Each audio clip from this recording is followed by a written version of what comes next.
प्रश्न, network governance की अवधारणा स्पष्ट करें। उत्तर, नेटवर्क शासन सामाजिक नियंत्रण पर आधारित शासन का एक रूप है, न कि बेरोजगारी संरचनाओं और औपचारिक अनुबंधों का। कांग्रेस ने तर्क दिया कि नेटवर्क शासन सहयोगी राज्य सिद्धांत नेटवर्किंग और सेवाओं के वितरण में अकादमिक रुचि का परिणाम था, जब नीति में विभिन्न हितधारकों ने नीतियों और सार्वजनिक सेवाओं की आपूर्ति से संबंधित मुद्दों पर एकजुटता पैदा करने की कोशिश की। यह बाजार या रीढ़ पर निर्भर नहीं करता है। नेटवर्क शासन कई स्वतंत्र भागीदारों द्वारा बनाया जाता है, लेकिन यह उनके बीच के सहकारिता संबंधों पर आधारित है। इसमें एक अनौपचारिक सामाजिक प्रणाली शामिल है, बजाय एक बौद्धिक संरचना के। यह निजीकरण, सार्वजनिक व्यक्तिगत साझेदारी और अनुबंध या समझौते आधारित स्थितियों पर केंद्रित है। यह विभिन्न आर्थिक गतिविधियों को समन्वय करने की कोशिश करता है, बल्कि बाजारों के भीतर प्रतिस्पर्धा और रैंकिंग को प्रोत्साहित करता है। नेटवर्क शासन वैश्विक व्यापार जोखिम पर निर्भर करता है।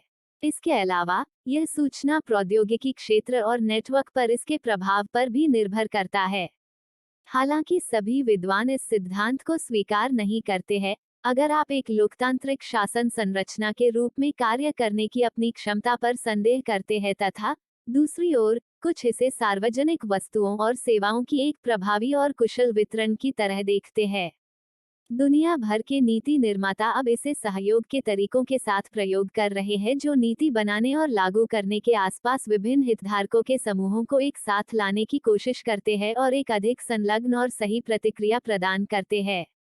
सार्वजनिक शासन के लिए एक नेटवर्क दृष्टिकोण लेने से पता चलता है कि राजनीति के विकास, कार्यान्वयन और निगरानी की प्रक्रिया में नागरिकों और संगठनों को प्रेरित करने और शामिल करने के लिए मार्गदर्शिका के रूप में नेटवर्कों पर अधिक निर्भरता है।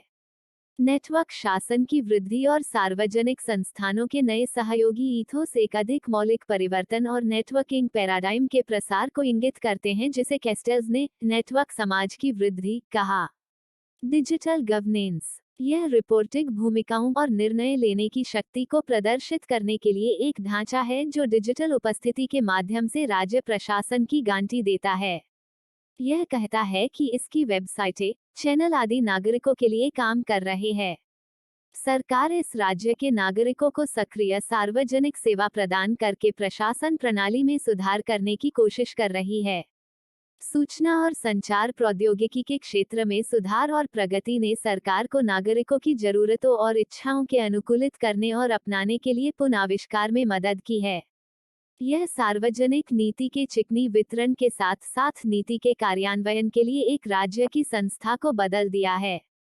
वर्तमान युग में दुनिया भर के लोकतंत्रों में मुझे विश्वास है कि डिजिटल शासन का भविष्य होगा। डिजिटल शासन सरकार के कामकाज के लिए सूचना और संचार प्रौद्योगिकी का अनुप्रयोग है, सूचना और सेवा के वितरण में सुधार करने की कोशिश करता है और साथ ही निर्णय लेने की प्रक्रिया में नागरिकों की भागीदारी को बढ़ावा देता है और सरकार को अधिक जिम्मेदार, पारदर्शी और कुशल बनाता है। इसका मतलब यह भी है कि सरकार के पूरे प्रशासनिक प्रणाली द्वारा इंटरनेट पर जानकारी के लिए सार्वजनिक पहुंच प्रदान की जाती है। डिजिटल शासन में ई प्रशासन, ई सेवाएं और ई शासन शामिल है। यह केवल इलेक्ट्रॉनिक सेवा वितरण, ई काम प्रवाह और ई वोटिंग के लिए था। यह नागरिक को इलेक्ट्रॉनिक परामर्श, भागीदारी और आवश्यक सामाजिक मार्गदर्शन का विकल्प भी देता है, जो सरकार द्वारा प्रदान किया जाता है। यह सरकार के साथ साथ नागरिकों से जुड़ाव और सरल बनाने का प्रयास करता है। सूचना संचार और प्रौद्योगिकी का अक्सर उपयोग इन दोनों को पारंपरिक सार्वजनिक प्रशासन और शासन के तरीकों की तुलना में बहुत आसानी से जोड़ता है। यह अच्छे शासन के विचार का समर्थन करने की कोशिश करता है। यह प्रशासन और शासन के आर्थिक, राजनीतिक और प्रशासनिक कार्य को प्रबंधित करने का प्रयास करता है। यह अच्छे शासन को समर्थन और प्रोत्साहित करने के लिए डिजिटल जरूरतों का उपयोग करता है। अंतर्राष्ट्रीय, राष्ट्रीय और स्थानीय स्तर पर एक देश के मामलों का बेहतर प्रबंधन करने के लिए डिजिटल शासन आज एक विश्वसनीय विकल्प साबित हो रहा है। डिजिटल शासन विकल्प प्रदान करता है कि सरकार अच्छे शासन सिद्धांतों को अपनाने और नीति लक्ष्यों को प्राप्त करने के लिए जानकारी, संचार और प्रौद्योगिकी का सबसे अच्छा उपयोग कैसे कर सकती है।